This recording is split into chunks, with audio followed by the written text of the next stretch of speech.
All right, now that we got our project on the sawhorses and secure, I'm going to need to get this ready. So because we're doing this all in one day, we're going to take this clamp off that was holding our project square. And what we're going to do is use our face frame now to square up the project.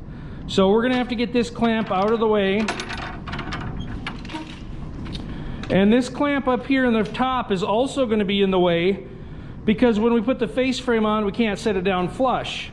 So what we're going to need to do is move this clamp, and what I would recommend doing is putting it down here on the end, but we can't tighten it very tight, otherwise we'll start to bend these little ears that are sticking off, these pieces of wood.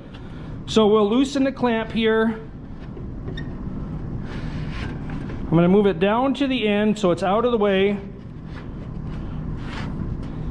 and then tighten it up just gently. I don't want to bend these little tabs here, and so that clamp may just kind of sit there very lightly. It might be kind of loose, but I don't want to crank on it so it bends these in. Now we're going to take some glue and put glue on the surface of the plywood. We want to use just a little amount. We don't want an excessive amount. We don't want it to spill down the side of the project, either inside or outside the project.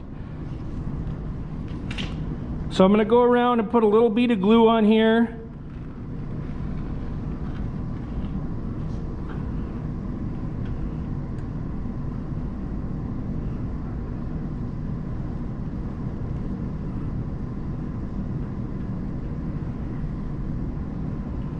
Okay, now I'm going to go through with my finger and kind of smear that around. I don't want that big round bead of glue. I want to control where the excess amount of glue is going in there. If you smear a spot and there's not much glue on there, you can put a little bit more in that section and kind of rub it around. The glue is what's doing the work, so we need the glue to hold the face frame nice and secure. I'm going to come to the other side now, do this shelf.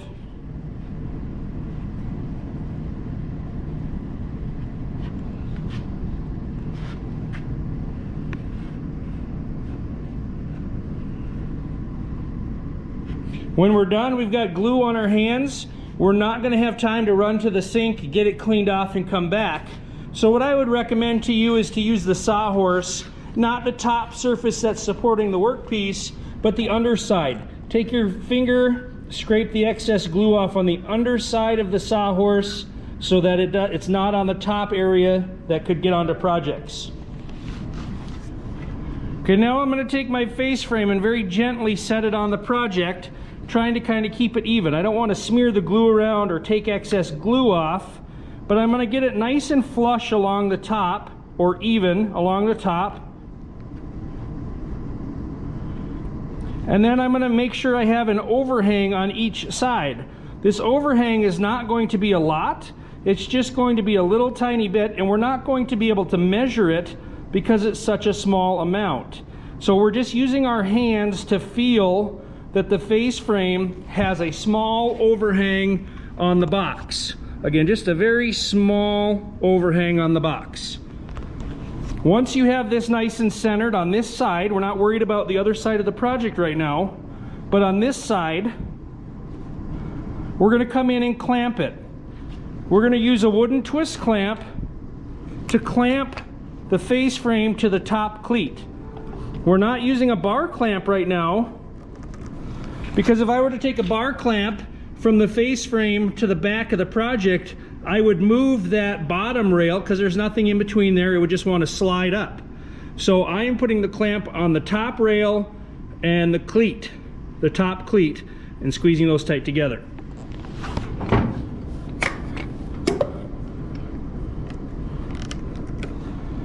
Now that this end is taken care of, we're going to go address the far end of the project and get that lined up. So as I'm down here, we'll notice that the face frame is not even down here. There's a lip there, and on this side, no lip, and the plywood is actually showing. We don't want that. So we're going to have to straighten this up by pushing the face frame over and the box over and squaring those two to each other. So I'm going to get a clamp ready so when I push that over, I can tighten it up.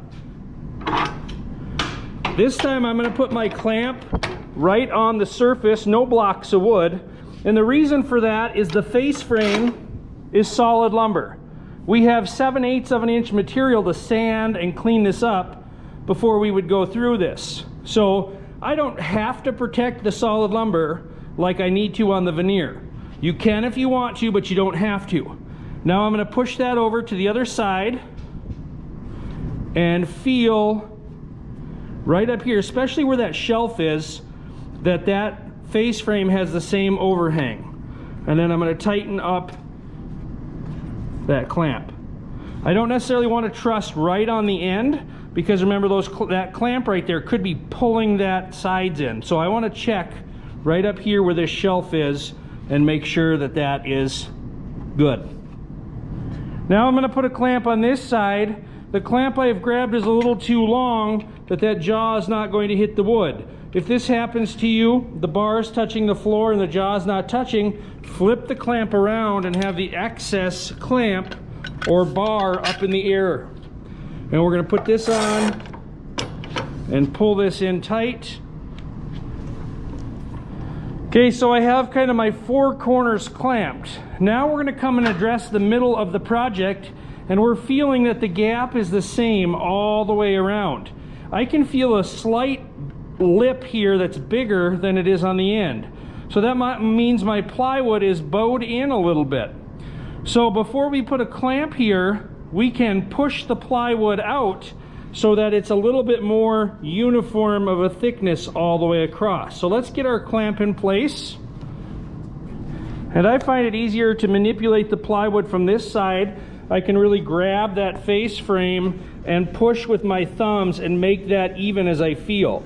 So I'm going to push on the plywood with my thumbs, pushing the plywood out so that the distance with the face frame is even.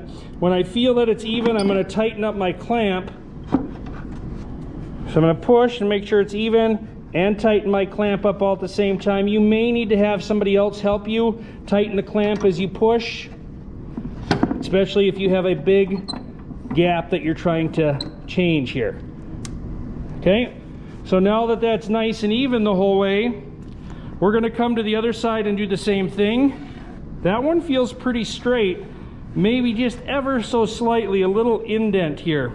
So we could pull that out as we put the next clamp on.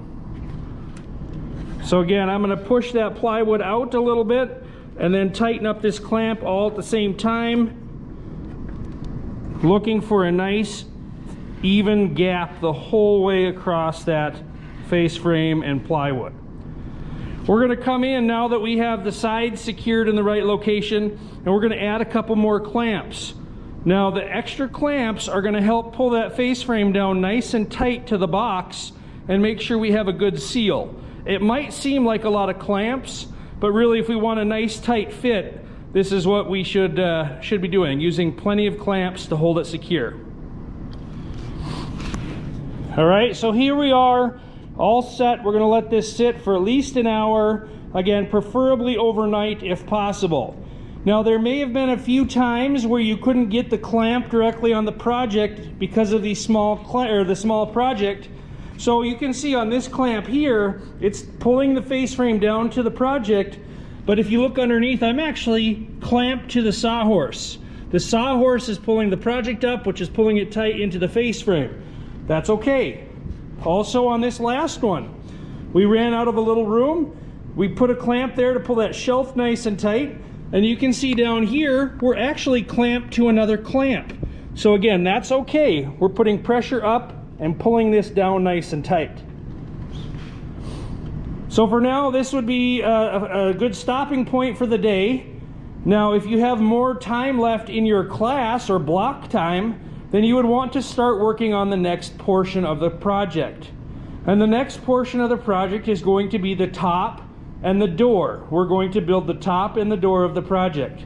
So we're going to check against the plans, but we're also going to take some measurements here and see how big our things need to be.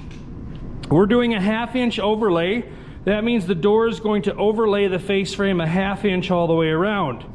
So if I take my tape measure and pull this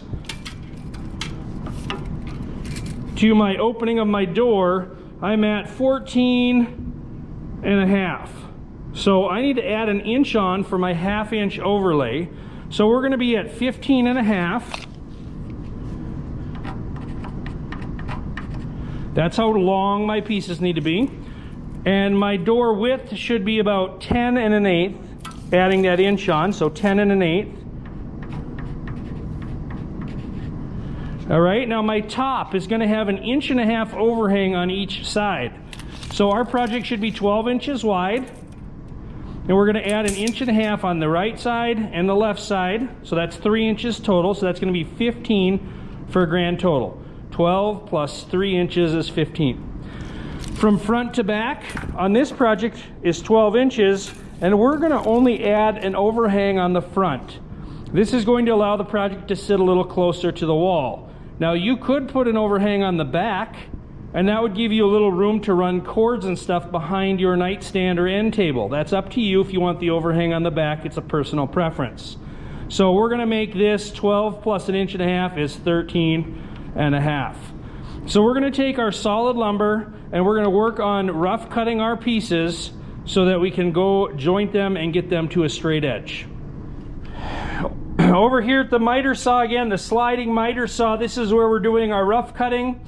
We're going to use the rest of our board up before we take a new one out of the wood rack and write that down. So find the remainder of your board from making our face frame, and that's what we're going to use to start making our top.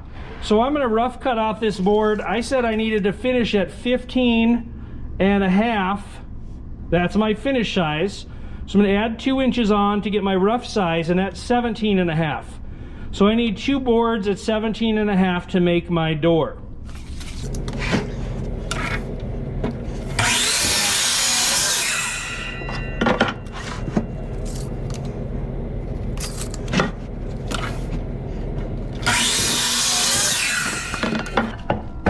So here's my 2 rough cut pieces for my door. I'm going to set those aside, and now I'm going to rough cut 2 pieces for my top. My top was going to be 15 plus 2 inches. That's 17 for our rough cut.